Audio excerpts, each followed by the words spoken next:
This is lesson 8.8, calculating the area of a rectangle. Before you begin watching the recording, please make sure that you have the 8.8 worksheet area of a rectangle in front of you. It's the same one that you see here on the screen. Also, please have a sheet of graph paper along with a pencil and a ruler. Now, anything that I write down in the recording, you should be jotting down on your page as well.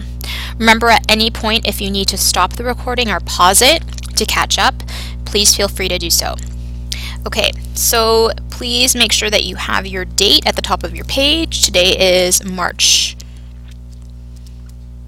31st, 2014, and the title on your graph paper will be 8.8 area of a rectangle. Now, the reason why we are using graph paper is because the worksheet doesn't give you enough room, and from now on I'm requiring you to show your work in a specific way when you're calculating area. So take your ruler and underline your title.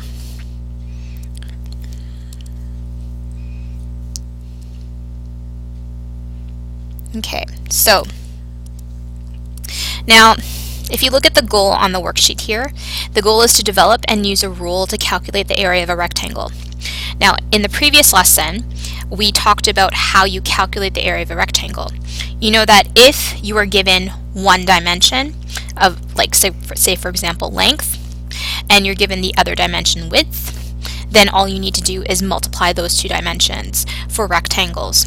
Now, we need to be applying a formula because this is one way to organize your work so it's consistent all the time when you're calculating area. And though even though I know you can do the calculations in your head without showing the work, you need to learn how to apply a formula so that you show your substitution so that, again, your work is organized. This sets you up for algebra later on. Now, I'm going to be doing 1A and 1B with you on the worksheet, but I want you to be showing your work exactly as I do it on the video.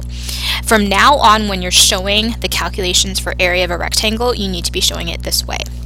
So let's take a look at 1A. You're given 7 meters as its length and 5 meters as its width. So it says here on the side that the area of a rectangle is equal to the product of the length multiplied by the width of the rectangle. So the general area formula, how we represent it is big A for area equals. Now I like using cursive for L and W. Okay, L is represented by the length and W is represented by the width. Every time you write down, you calculate the area of a rectangle, you always start off with the formula. Think of it as at least a 1 mark or half a mark part of the question. So underneath it, we write down equals. We're going to put in our substitution here. So in 1A, the length is 7 meters. Times, and notice how I put that all in brackets, and I want it as much underneath as possible under L. The width that's given in the diagram there is 5 meters. Notice I'm also copying down the units as well. We can do 7 times 5. We know that's 35 meters squared. And we always circle our final answers so it's easy to locate. Okay, now if the numbers are bigger, you want to do your calculations off to the side, you can. But notice how the work is neat and organized. Okay, let's do B as well. B, now we look at the dimensions that are given, 9 meters and 6 meters. Again, what's the first thing you start off with? It's the area formula. A equals L times W. Again, I'm going to repeat, I'm going to expect to see this in your work from now on and that you're setting up your work this way. Okay, you must set up your work this way. Now, again, we show substitution on the next line. So L is going to equal 9 meters in this case times the width in this case is 6 meters. Okay, again, it's an organized way to show your work.